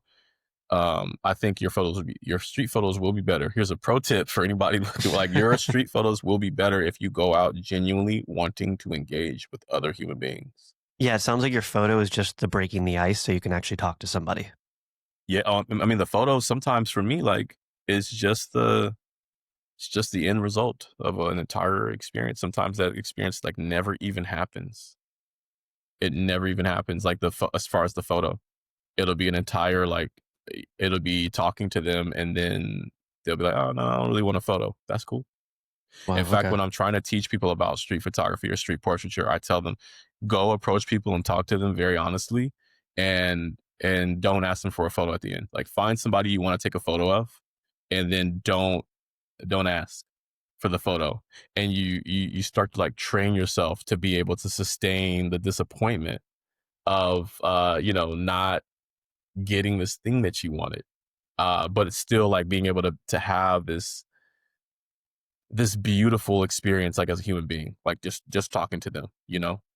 That's such an interesting relationship, dude, because it's the same with landscapes. You wait all this time for this sunset, and if it doesn't pop, that's it, dude. You spent the 4 hours there and you're going home with no photo. And that sounds so similar. It's like you spend 2 hours with this person learning everything about them, and the end result might not be the sunset. But the journey there is still like it still happened. You still had it. Everything to The prepare for story. that photo still happened, even if the photo didn't. Yep. And I think it just teaches you something very special about life. It's a cool way to look at it, man. Yeah, so I mean that's where I honed a lot of my skills in regards to street photography, is that there was a relief going out to the street and talking to strangers who didn't know anything about what I was going through. And maybe Yeah. I would share it with them, but like there was no expectation. And even if they did know like what I was going through, like they don't know me. So there's a certain amount of lack of having to wonder about their expectations of me. And so I had come to really enjoy that. The second part of that is I would go out into these communities, sometimes dealing with people who were, you know, unhoused, Hmm. mentally ill, dealing with substance abuse and Yeah. addiction, I've seen your photos, man. Yeah. just all types of lives that have been lived, man. And I would run into people. You think about all the things that people are dealing with out there, like all the horrible things. You go, like, Yeah. God, they must be miserable all the time. And then you go out into these groups of people, go out in the community, you talk to them. These people would find joy, man. Like they would find joy, they would find something to be happy about, even if they were living with a tremendous amount of pain. I talked to this one lady, lost 3 kids, you know, and she was, right away, she told me, she's like, yeah, I'm alcoholic, I deal with alcoholism. Um, but she still, like we had such a great conversation. She told me about her children. She still had a great sense of pride, with her kids, even though she had lost them to different things. And she had read me, she had a poem, like she had a poem that her daughter wrote. She was so proud of her daughter for being a poet. And she read me this poem that she had folded up in her, in her jacket. And we shared this really beautiful moment, man, where I got to listen to this poem that her daughter wrote. And I got to sit there and sit there with her in this moment of pride and joy for her and be a part of it. She shared that with me. That was like such a powerful experience. And so I just think about I've had a lot of experiences like that with people who are living, under conditions that most of us would think, oh God, it's just like they have to be miserable all the time. It's not to say that they don't want something different or that they wouldn't be happier with more money or a house or a nicer house, like whatever it is. It's just to say like life is going to be really hard for every single person. And you have to define and sometimes construct the joy in your life that you want to be there. And it doesn't mean that you're not going to have sorrow, and it doesn't mean that you're not going to live with trauma and things like that. But it does mean that, happiness is not a choice, but it's something that you can work towards. I think when, people say, oh yeah, happiness is a choice, it's like, it's such a flat way of looking at it, you know? Like, don't tell me like, well, but my sister died in 2020 of cancer. Don't tell me that me fucking being miserable after that was a choice. Yeah. Your choice is to be happy there, Ruff. Yeah, it's like this is just a natural, this is a natural human experience called grief, Yep. and I don't get to choose to be happy, but I can work towards it, or I could become a disaster after that, right? We have to I find the can. happiness. You do. You have to find the happiness.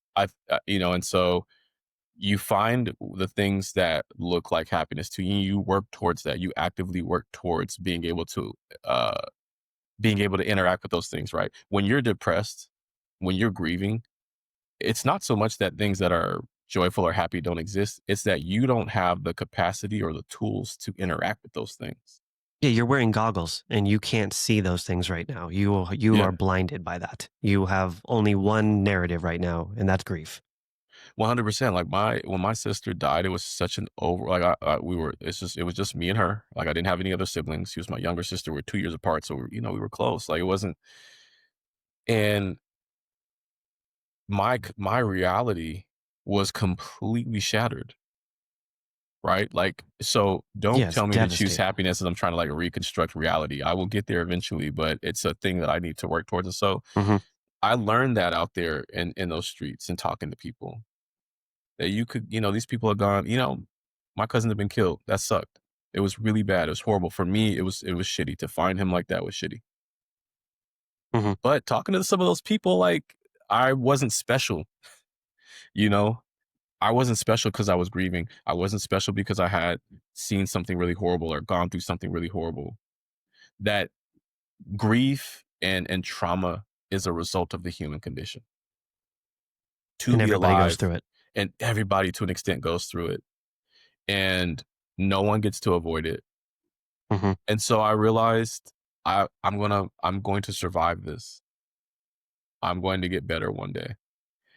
And so I kind of got hooked to that, and I think I started to learn the power in um, interacting with and intersecting with other people in their lives.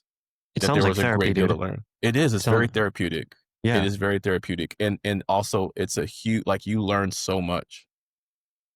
I learned so much from people, because I'm sure the misguided might think like, okay, people are only out on the street because they made a bunch of bad life choices. They're stupid. They don't want to work. Like there are people who believe that. When we know that to be unhoused or to be addicted to drugs and have substance abuse issues is infinitely more complex than just you chose not to. Hmm. I would meet people who were certified geniuses. You would talk to them about their lives and hear about what they were before they had ended up, out where they were. And you'd be like, oh my God. One, it helped you realize that anybody could be that. Anybody Hmm. can be unhoused. Anybody you given the right circumstances can Yep. end up addicted, Hmm. can end up mentally ill, right? You realize that it's not just all the great decisions that you made that have allowed you to be, where you are, but No, we all have a to a certain certain threshold. yeah, and to a certain extent, fortune, Yes. great having good luck has also been part of the recipe to why you've been able to exist. Doesn't mean you haven't worked hard. It doesn't mean That's you a haven't made good fact. decisions, You could have but it been just born in means Laos. You could have been born in yeah. Cambodia, but you were born What here. and how do you account for the people who made the quote unquote right decisions, who were quote unquote smart, who did everything right, and they still ended up there, right? Hmm. Like it's just the way it is sometimes. So it helped me to understand one how lucky and blessed I was in my life. It also, dealing with other people, I just learned a bunch, man. It goes back to like that enjoyment of learning, talking to other human beings. You learn so much. And so I love photography for that. I love photography for the fact that it gives me the ability to go out, interact with people, and like I get to go home with a little like a to go bag, right? Like I get to Yeah. take an image and it gets to live with me, and it keeps my memory sharp about that moment. A photo can take me back. For me, because it's my photo, it can take me back. Looking at other people's photos, it can transport me somewhere. Well, it sounds like it's your therapy, but it also gives you purpose. It does. It does. It gives me a great deal of purpose. And so now I've entered into this place where I do understand what I want to do with photography. And I have studied and I've put in the hours, I've put in the photos and So this is after hours of street photography. You're finally getting to the point where you're like, okay, I think I know what I want to do. I mean years and years and years. Yeah, And now I would say like in the last like 4 years, 3 to 4 years. bro, that's wild. Like after, yeah, if you think about it, let's say, yeah, like in 2020, I had been messing around with to very varying degrees. I've been messing around with photography for almost 15 years at that point. Yeah. And I would say, yeah, within the last 3 to 4 years, I felt very directed about like what did I want to do with photography? You hear that, anyone listening right now that has been doing this for the last 10, 15 years and you still don't know what the fuck you want to do with it, right here. And yeah, I mean, like we live in such a fast food era, man. Like, and obviously I'm not talking about the food, but like The food is I have, trash too. I know the food is horrible, but like this idea that you should do a thing for like 6 months or a year, and if you haven't blown up by then, that you're not good at it. It's like absolutely crazy. Yeah, just quit. Yeah, it's just like it's absolutely crazy. And I think we're exposed to so many stories of like people who have done something for like a year or two and it's just worked out. But like that is probably less than 1% of the people There's to not have very ever many. done anything. Yeah, there's no real overnight success. Like anybody who did an overnight success, most likely they suffered for a long time before they got to that point. It's very rare that someone just makes it. Yeah. So rare. And it doesn't We last. no, and we just get to see like we get to see the culmination of a lot of different things. We don't realize that a lot of the overnight successes again have been putting in work and being consistent with a thing for a long time, whether we see it or not, whether there's a record of it or not. It's so rare Yeah, that you're not an entrepreneur if you haven't said at some point, I'm going to be a Walmart greeter. yep, Like at some point along that road, you're just like, I can't do this anymore. I'm going to go get a job at Starbucks. I'm done. The failure is part of the process. Mm-hmm. I don't know how, like, it's actually interesting what I'm about to say. I feel like the experience of things like failure and the experience of grief and sorrow make you a better they make you a better artist over time. Bro, it's like David Goggins says, it's boot camp. Yeah. The interesting part though is I was listening to this Miles Davis interview, and the interviewer was asking Miles Davis about like his experience between black and white uh musicians, jazz musicians, It's a and great person to ask. he was saying that he know like Miles Davis was saying like there was nothing like that big of a difference. He just noticed that like as far as the rhythm side, like the beat was like they played a little bit behind the beat. So then the interviewer asked him, did he feel like slavery and like trauma is what helped black musicians play on the beat more precisely, and like was suffering intrinsically part of being an exceptional artist. I'm not going to lie, it's actually a really great question. Well, Miles Davis's He response to probably him got was pissed. great. No, he didn't. He did not get pissed, but he said like he said his I think the response was his daddy was rich and his mother was gorgeous, and he's never suffered a day in his life, and he can play the blues like, and so it was just like this idea that he was like he hasn't suffered and he doesn't plan to suffer. Yeah. And we obviously know Miles Davis to be one of history's greatest musicians. Now, you know, Without do I question. believe that he's ever suffered?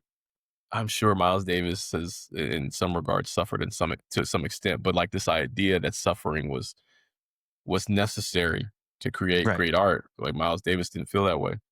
Yeah, And suffering conditioned you to be good.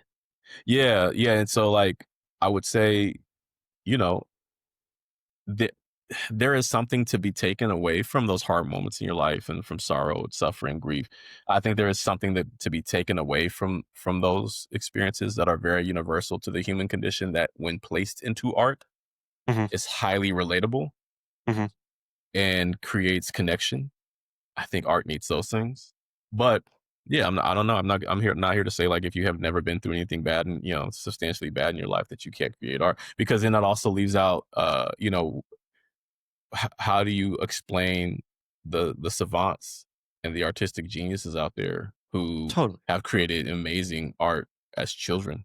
And you You can't know, compare trauma because it's like, for example, a kid who grows up in Bosnia during, the war or whatever, and then a kid who grows up with an alcoholic parent, they're going to experience different traumas, but they're going to experience them in the same way. And they're going to, you know what I'm yes, saying? Like, it won't be, you're not watching bombs fall, but you're watching your parents get drunk.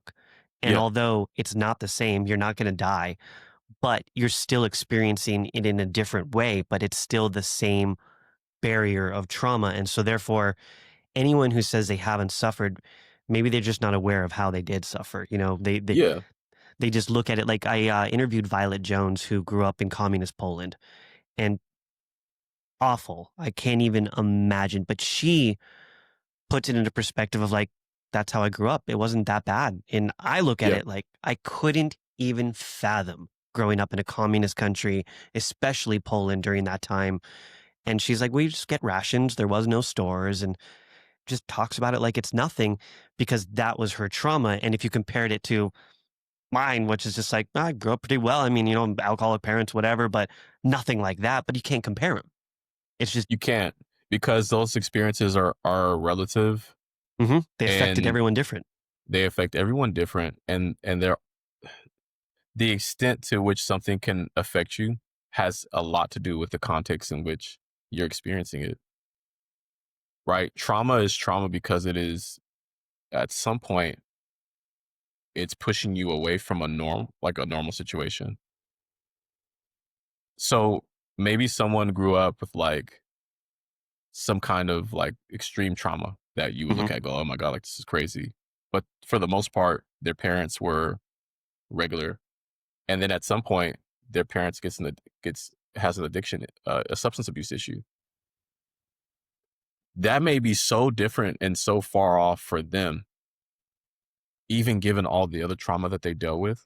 But to now have like the idea of a parent being this stable thing, being this being this fixture of your identity, that their identity changing, Yeah, it derails you. it derails you, right? So maybe that'd be different for you because you're like, well, my parents were always alcoholics. That is part of my identity. So now if you're dealing with alcoholism or a substance abuse issue with a partner or a friend or whatever, that's not going to be as maybe traumatic for you because that's become your norm, it's become your baseline versus someone else who maybe has a different set of traumas, but now is for the first time in their life dealing with, a spouse who has fallen victim to popping pills. Yeah, but you put And that dude in right. a war zone, and they're gonna lose their mind. Yeah. Yeah. So it's like it's all relative to our norm and it Hmm. has to always be had within context. But you know, I think I look at art as like a superpower because it allows us to take these complex emotional experiences we're having internally Hmm. and craft them into something that can then be displayed and felt by people externally, which it was crazy if you think about it. So for me, photography has become that, and it's been good. As you know, I just finally had my book published, which was a long process. But I think that was part of me moving in the direction of like, what kind of photographer do I want to be? Right. And what do I want to leave behind? And how do I want to, like, in this medium, what are the, like vehicles that I want my expression to move throughout? Like, how do I want people to be able to access and obtain these conversations that I'm trying to have? Yeah. I think the book is the best way to do that. It's a really unique way. Uh, I think for all art, I think a book is really excellent. But with photography, it's specifically a unique modality within photography. And if you talk to older photographers, they're like, pre social media, pre internet, that is how people intersected with photography. It was either through advertisements or publications. Yeah, magazines, anything. You didn't see it on the internet. That value wasn't there yet. Yeah. So I feel like it's a very unique and very special vehicle in which the art form moves through. And it was hard, man. I've been wanting to do a book for years, and all different types of photographers that I've been has thought like, oh, I should do a book. But it was not until now that I was going to be able to do one that I felt like was significant, and I wouldn't have been able to do the book I just did without everything that has happened to me prior. Every single Is it thing, photography related or not photography related. is it all street photography? No, it's some of it is, and some of the portraits are street portraits. But the opening image in the book, which is migration patterns. The opening image is a picture of me holding my sister's hand, like a few hours before she died. Wow. The closing image is my daughter, my youngest daughter, being born. You know, Oh, dude, I like love minutes that. after she was born, I took a photograph of her. Right, so like, there's just a mix of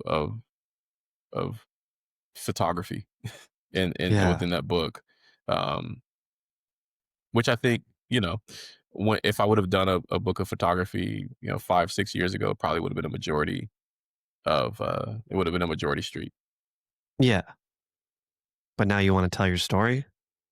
Yeah, I mean, photography fits all photos can come from all different places in regards to where a photographer took them and why they took them, Yeah. and then become part of a collective story. That I think, again, this is why a book is so special because a book can become that. It can be. I love books. I love photography books because of how much you can zoom in They're the the best. magnifying glass, man. You can be so specific. You Yeah. can display an idea that fits in such a obscure box.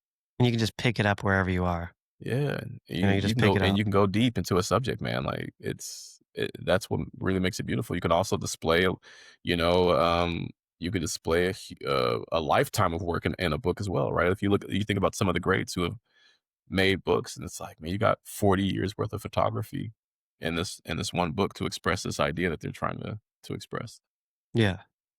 Yeah, I think books for photographers are probably one of the best ways to tell your story because you can open it up anywhere, anywhere in the book. It doesn't have to be chapter related, and you can just dive Yeah. in and you can just get sucked in immediately. What's the book titled? Migration Patterns. Migration Patterns. Migration Patterns, published by Satanta Books. So cool. Um, dude, I was stoked, man. I mean, that experience was interesting. I was hell bent on doing a book, Yeah. and I was just like, I didn't have any publishers at the time who I didn't even know how to get a publisher. I was like, Yeah, how'd you even I go didn't. about doing that? That was that was a story in and of itself. Let's just say at first I had a book and I had decided on what it was going to be about. Okay. And so I started doing my own design for the book. I had put images into an archive, a specific archive for the book, and then I edited those and um, started there. Once I had something that felt cohesive, I gave it over to a friend of mine, very talented photographer and a great bookmaker, Demondre Ward. And I had also passed this off to a mentor of mine, Kieran Kornani, and very, very trusted folks. And also another very talented photographer and bookmaker. And if you're in the Bay, a staple of the Bay Area photography book scene, Alex Ramos, who was at the Leica store in San Francisco. So these three folks had gotten I'd given different versions of the book, and they had helped me just sort of like edit it down in waves too, right? Like there was a pass with one that got to a certain point, then there was a pass with another, and then there was right. So it was like these different channels that it would go through at different points of its life cycle. And so from there, I felt pretty happy about the book. And I would go to the book fairs and stuff like that because I collect photography books. Like I'm staring at a couple hundred photography books right now. I love photography books. I think they're important to collect. I think it's important to look at them. Um, and so I would go to the book fairs and purchase books. I'd been lucky to run into years ago, went on this trip with Leica to Germany, and I met Todd Heido, who is again like legendary photographer, educator, bookmaker, and we met and realized like we lived super close to each other. So here we are, like all the way a sea away, and an And your entire ocean neighbors. away, and we were neighbors. We lived like 10 minutes from each other. So anyway, Todd and I, very busy guy, but he, when he has time, he always just lends advice and we'll talk. And he was at this book fair and just kind of, introducing me to people as well, and Mhm. informally, shaking hands with some, people that he had contacts with. And, I had started talking to Satanta online. I was like in their DMs, just commenting, like if they posted something I thought was interesting, so building like a very informal, lighthearted internet relationship with them. But other than that, yeah, it's hard, man. Like, if anybody who's been trying to shop or pitch to publishers, it could be very hard to, if you do like a cold email or a cold message, like you're very likely not to get a response. Yeah. I feel like publishers are very similar to agents. It's like there's this weird sort of secret society about like these secret society rules of how to interact with agents, but a lot of times it's somebody's brought you to the table or you've met one, or you've had some sort of like personal interaction with them if they're Right. not It's a bit of actively seeking for nepotism. it. It is, it very It's much who you is. know. Yeah. It's very much who you know. Sometimes you can even know like all the people and it still doesn't just doesn't You work still out. can't get there. Yeah. Yeah, and honestly I think most of these things are like multi-layered. It's about being in the space. I always tell people, if you're looking for a publisher, buy their books. Yeah. Like go to fairs and buy their books. A lot of these publishers, I mean, like don't let the appearances fool you. So many of them are trying to figure out ways to make it. selling books in 2025, rather it's photo books, it's your standard like fiction or nonfiction, but like it's not easy. No, it's And definitely so these people pay attention to and are definitely appreciative of folks who are patronizing the business, keeping it moving along. Not to say like, okay, just go buy photo books or go buy, like go interact with these people on some sort of like right. expectation to exchange. But you know, if a certain photo organization that you like, you want to be a fellow in, or that you want to be part of their gallery one day or whatever, like go to their gallery. Yeah. If they take donations, I don't know, donate some money every year. Yeah, just interact, build an organic relationship as opposed to transactional. Build an organic relationship, support them. Yep. You know what I mean? Like, I think there's this myth that if you're really good, like people are just going to come find you. And this is not just with photography, but just like in general. If you're really Music, good, like the anything. right anything. And it's like, man, these companies, these organizations, they they want and enjoy support just as much as you do. So it doesn't need to be transactional, but like think about the ways in which you're creating this multi-layered interaction with them. For me, it was I think that they'd make great books. They're a publisher. I'll just kind of interact with their post. And it doesn't mean that like, okay, I interact with their post, so now I'm gonna get like a deal to do a book. It just meant that, oh man, they're coming to San Francisco for the art book fair. Hey, I'll be there. Like, maybe I'll come by and say hello, see what books you have. Being human, Yeah. like doing things that are genuine and being human. So with Satanta, like we didn't have like any like huge conversation or anything like that. We never talked about books or anything like that, but it was just me, doing very lighthearted, very general conversations online that I would do with anybody. So now when I meet them at the book fair, oh, hey, like, yeah, man, it's great. Like, great to finally meet you. Boom. Yep. Okay. Well, you guys have some books I've been looking to purchase. So I purchased some books. Then, you get Todd Heido introduces you to them. He has a relationship with them. And although you've already met, it's just like these ways of like validation happening over and over and over in all these different ways. So now not only am I someone who talks to them online, but I'm also someone who shows up to the fairs. I'm also someone who will spend some money to support their business. I've also been introduced to them again by a friend of theirs or somebody who's that they've known for like these multiple points of validation to give a signal. Like if we're talking, now here I am like talking from this very technical side of things, but like No, if you're you have looking for, skin in the game. yeah, if someone is looking for a signal, you have all these points and they're giving you the signal like, oh, like this might be somebody we might want to work with. And you They're keep showing obviously, up. you keep showing up, just like if we go back to the NFTs, right? We go back to that community, showing up. We always say like, if you come here looking to take, it probably won't work out for you. But if you come here looking to see what you can add, it will. More times than not, people got from that community because their intention was to bring. Yeah. As opposed to And so extract. as opposed to extract. So I feel like, my journey with the publisher was like, one, I understood my worth. I knew that I was a good photographer. I knew that I was bringing something to value, and I was willing to invest my money to make this happen, rather I was published or not published. That if I had to self-publish, I would do that.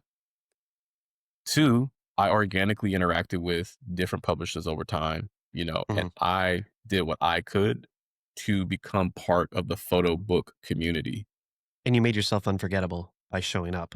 by showing up. And so these are things I would say, like, if you're looking to get a publisher, try to do those things. Yeah. Try to show up. Minimally, just try to show up.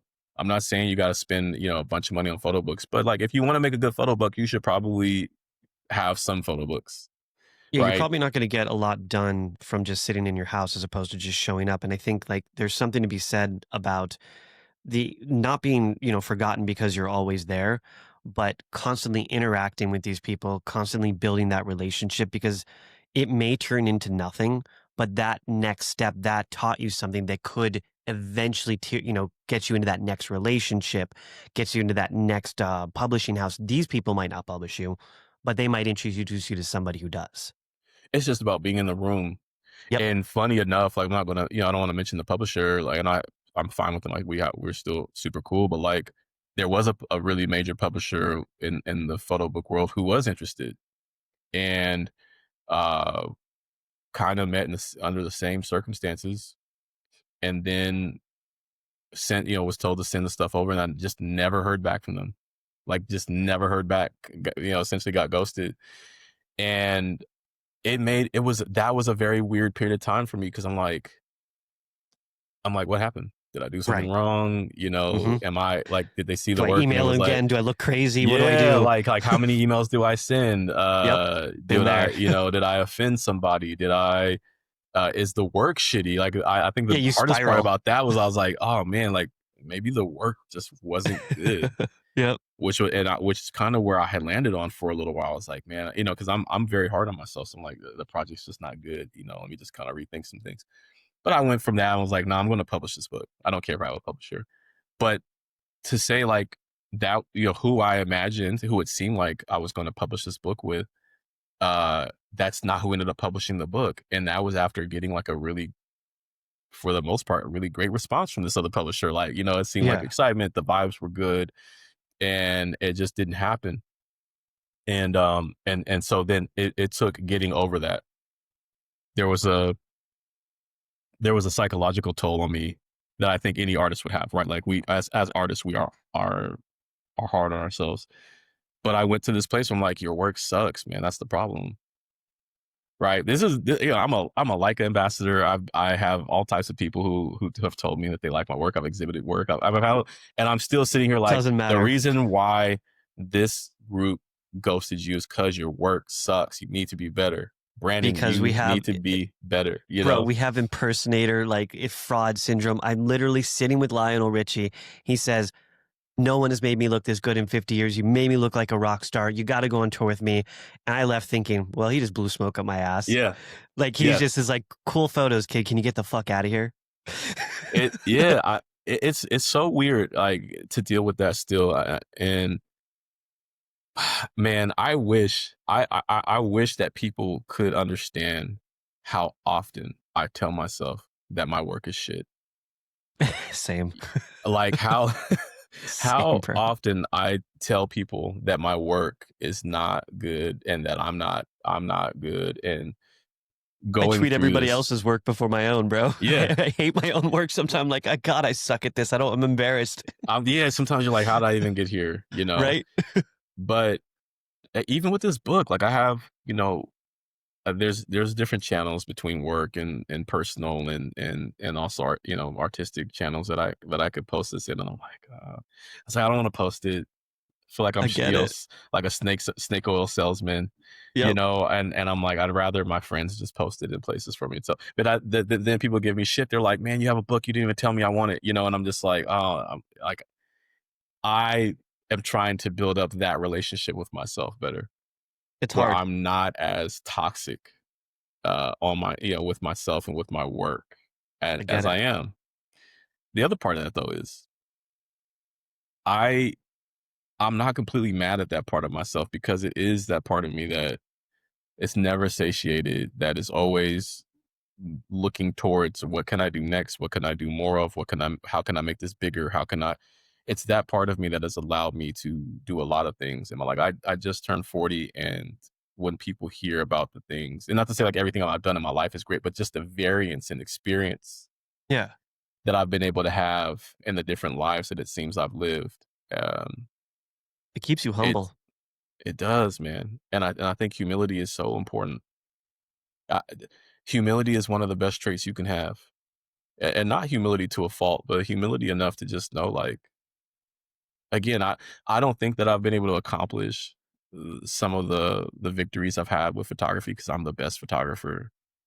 I don't think that I've been able to come from Richmond and accomplish some of the things that I've accomplished that others haven't, because I was the smartest or the most talented or the most anything. I recognize that where I am in my life now is a combination of love and support and belief that others have invested in me. It is a recognition that, for me, God, but whoever you think is the creator, or however you think this universe is instructed, is orchestrated, that at some point it was designated for me to be who I am and to move into the places I've moved into, and just and luck. And that may sound like a contradiction to some people, uh, to believe in a creator and to also believe in luck, but I know that I'm not where I'm at just because it's me, or because I've worked super hard, or because I believed in it more than somebody else. Like, I've met incredibly talented people who believed in themselves, and the chips didn't fall for them. Um, but I do both hate and love the part of my personality that will look at myself in the mirror and say, "You suck. You need to be better. How can you do it? What's Some of the most next?" talented people will probably never be recognized until they're dead or even ever. Yeah, And I think that's something to be said that there is a big factor of luck and fortune that gets you to that point because Vivian Meyer, great example of just ultra one of the best street photographers on the planet, never got the recognition, yeah, never was able to really, get the work out there, maybe due to because she didn't want to, maybe due to, just terrible marketing, whatever the case may be. There are, in my opinion, millions of ultra talented people who are better than myself at what I do. But yeah, the difference is that I have, put myself in that position. I've worked towards this. I've gotten lucky. I've been, very fortunate in situations. But yeah, it's also worth work ethic where I think most people will give up, like you said, after about like a year, oh, I'm not good at this, where I fell in love with sucking. I wasn't good yeah, at it, so I fell in love with it. I mean, it's the same with you, like you don't feel good at it, so you continue to do it to get better. And that's something to be said. It's like happiness is not a destination, it's a pursuit. You'll never yeah, actually get to the point of destination of happiness because that's the end. Destinations are the end of the journey. The whole journey is the pursuit of getting there, doing things to make you happy, working out every day. There's no end to working out. It's not going to stop one day and be like, cool, I'm jacked. That's it. yeah. No, it's continuation. It's till I'm 90 fucking 5. I'm going to be in that gym hitting the weights because the iron doesn't lie. And that's where I'm at. Yeah, I mean, it's this idea of committing, for a lifetime Yep. to these things, right? Like, for me, if I can die one day and I made 5 great photos, then I can be happy about it. But I can see myself in my 90s still looking in the mirror and saying, "You suck. What can you do You better? How suck. can you be better? You need to be Yeah, better. How can you be better?" that's a I blessing and a don't, curse, bro. it is, it really is, and I don't look at it as a complete negative. I mean, there are some negative aspects of it, but, like, if I didn't have that part of me, there's so many things in this life I wouldn't have done, and there's so many things in this life that I think are waiting for me in the future that would never have happened if I was Yeah. able to, like, go, "All right, I did a book, got published, cool." Like, that doesn't exist for me. No, the whole So point of humanity is to grow, to challenge ourselves, to get better, to be 1% better every single day. yeah, yeah, how can you be better? I think about that all the time, in all types of ways, you know? How can I be a better human? How can I treat people better? How Right. can I be a better artist? How can I, um, be a better, in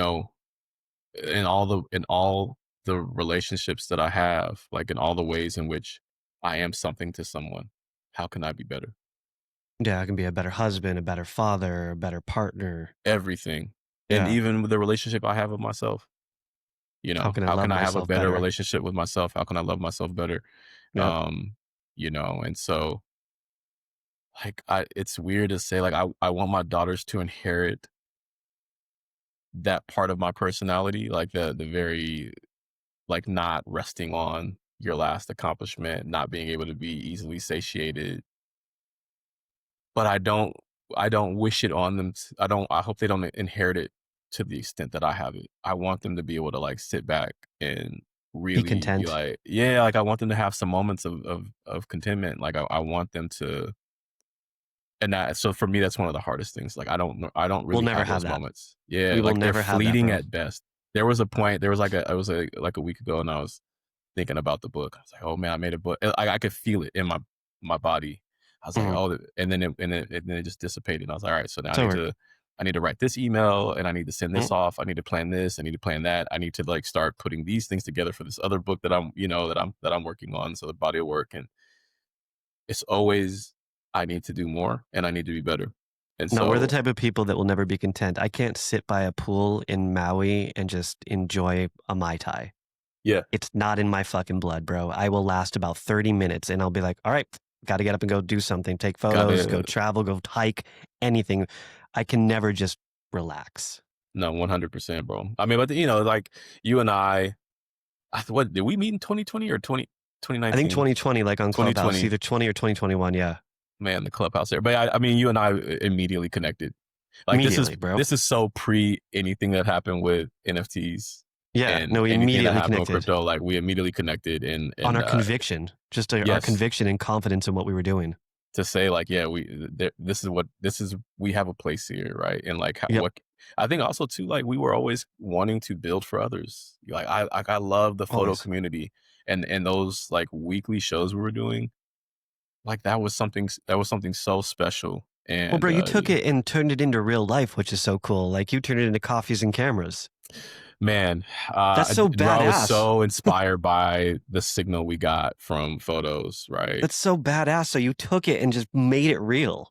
We had the opportunity to, right? Like I think if you and I had connected like we had and it like wasn't during the pandemic, I 100% believe we would have been doing some kind of event where people could gather together. Like that was Bro, what was if in you our lived in hearts. Vegas or I lived in San Francisco, 100%.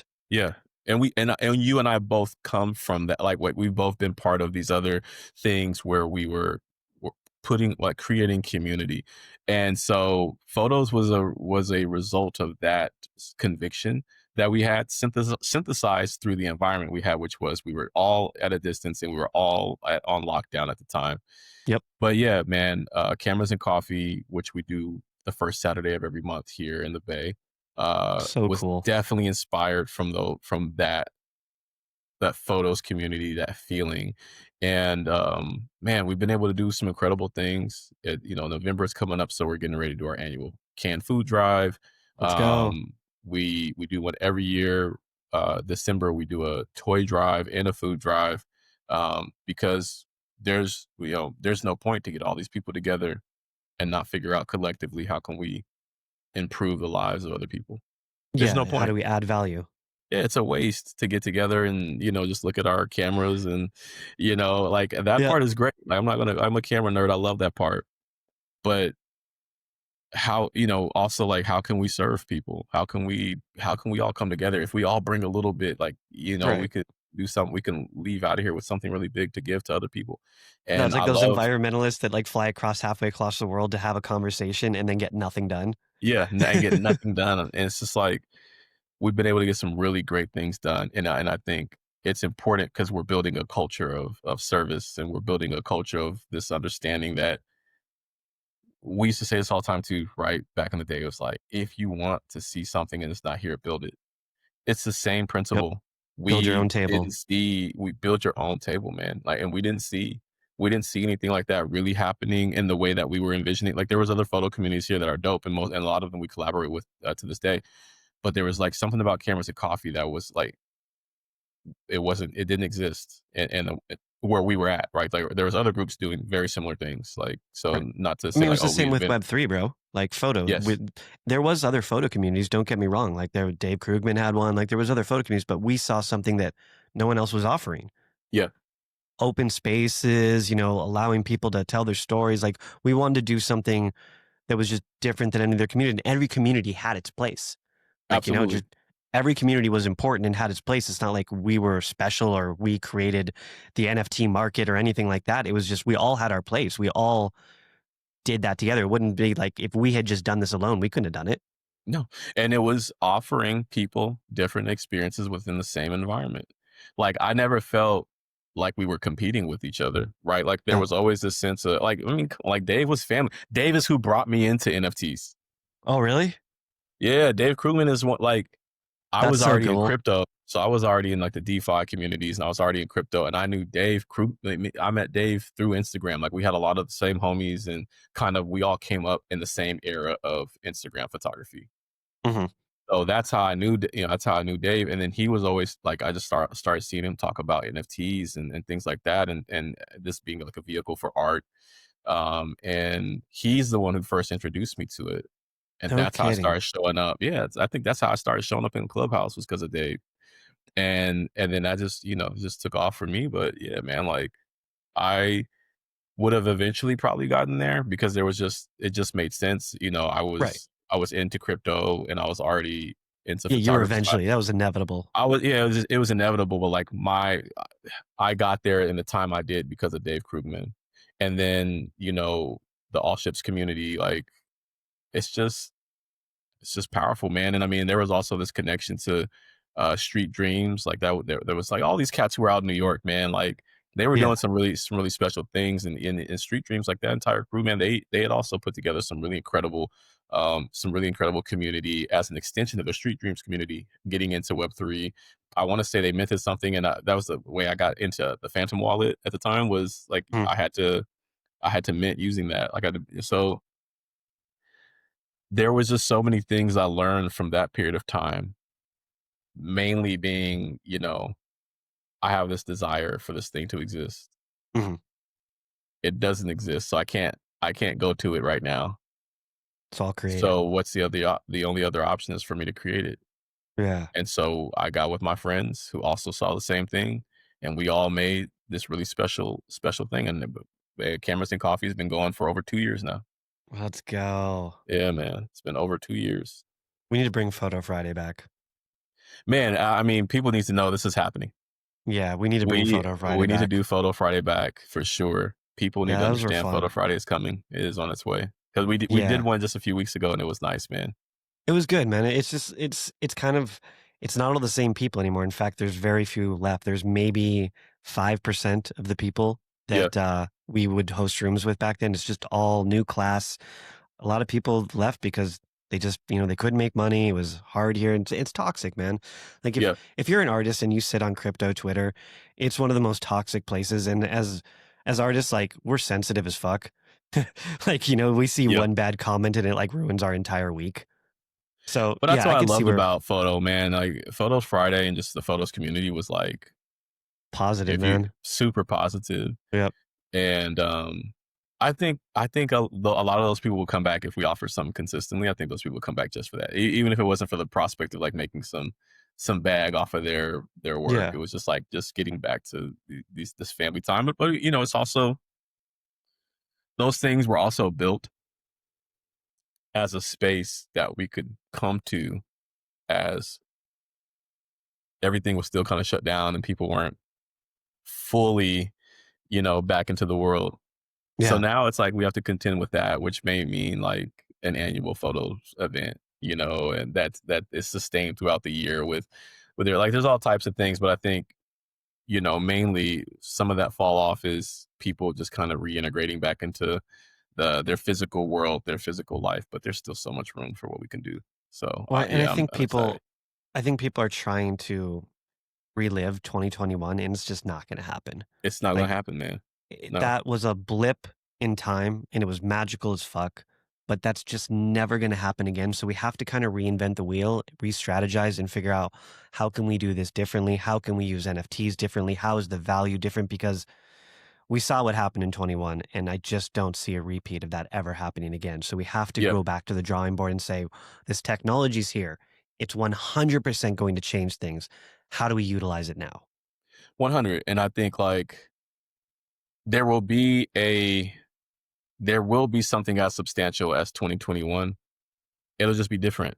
It's just going to be It different. won't be It's not that, going to, but yeah, it's going to be just as substantial. I don't know what that will look like, but it will look different for but sure. it'll look different. It'll mean something different. It may not be that made whatever XYZ amount of money on NFT sales that year, or that you gained, X, Y, and Right. Z amount of followers that year. But there will be another thing that occurs. And so, yeah, man, I mean, community is important. It's everything. Uh Platforming people is important, and inspiring folks to just make stuff, man. Like make communities, make art, make projects, bring ideas to the forefront. Yeah. Motivate, Motivate. So yeah, man. bro. It's been a good conversation, bro. I'm really glad we caught up. It's been forever, man. I know, man. We gotta do this in person in Vegas, man. Yeah, let's make this happen. Let's bring back Photo Fridays. You know, let's Yeah. Oh and let's yeah. go to Yeah. and let's go to Marfa next year, bro. I'm down. Let's I'm make down. that Let's do it. happen. Yeah, let's Let's do figure it. out Marfa. Let's get some sponsorships and let's throw an event. Yeah.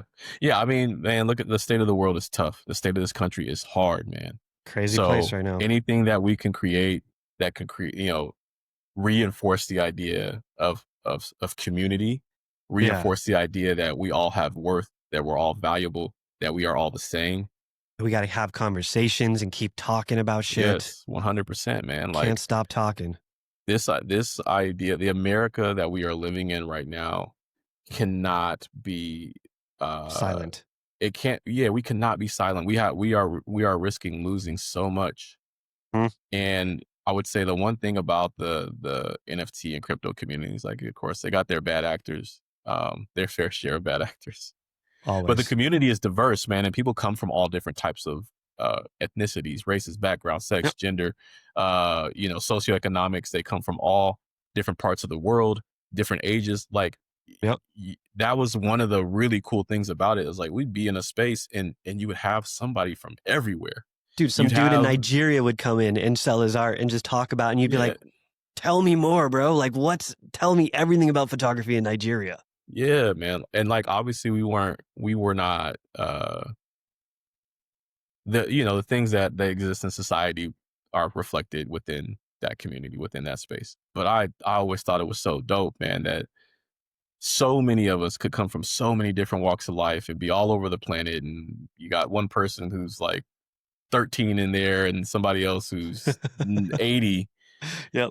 And we were all talking and we were all sharing experience and we were all it was a beautiful time, man. And so, yeah, this version of America where we're becoming increasingly more tribal, that we want to shed away history, that we need to become one people. Yeah, we We need to need stop to, politicizing everything. We need to, get back to the ground roots. I felt like in 2020, yes, it was politicized, but crypto, it wasn't where it is now, where it's very just either white or black. And that's yeah, it. There's no in the middle. It's either you fucking hate crypto and think it's a Ponzi, or you're a crypto bro and you're just degened out. And we're eventually going to get to that balance. And that's kind of where I'm at with everything. Like, I don't know if it's going to go up or down. I'm not really sure where it's going to go in. I just want to watch from the sidelines right now, stable yeah, up, and just see what's going to happen next. Because I think the smartest thing to do right now is to just pay attention and be aware, because this is the future. No question about yeah. that. The technology is amazing. Changes The everything. technology is amazing. Immutable. It changes everything, especially for artists. It's just, it was so new that a lot of us didn't really know how to use it. And so I think it's a matter of time before we get to that point where we're educated enough to understand the experience will be there, and we'll finally find a route of where photography can succeed in Web3. Absolutely. Yeah, I mean, I'm looking forward to that. I've always believed in the technology, and I always say, like, if you don't believe in this technology, do not spend your money here. Do not invest in Yeah. this thinking that you're going to get a bag. Obviously, like there is a whole like DGen culture now. I mean, we were DGens too, but like there is a Not serious like that. DGen culture where all they trade and buy is like meme coins, and that it looks fun, and We were people are never making when pretty money. Lambo, bro. We were never like, like Yeah, when yeah. Lambo. We were more just like, yo, this is fun. It was fun. Yeah. So I mean, I have a lot of you've known me at my most DGen. Like, Yep. I We have went mad hard. respect for all the people who are still doing like, trading meme coins and investing. Like it's definitely no It's shade, but exhausting. it is, yeah, it's a marathon. And I remember the days like waking up at 3 a.m.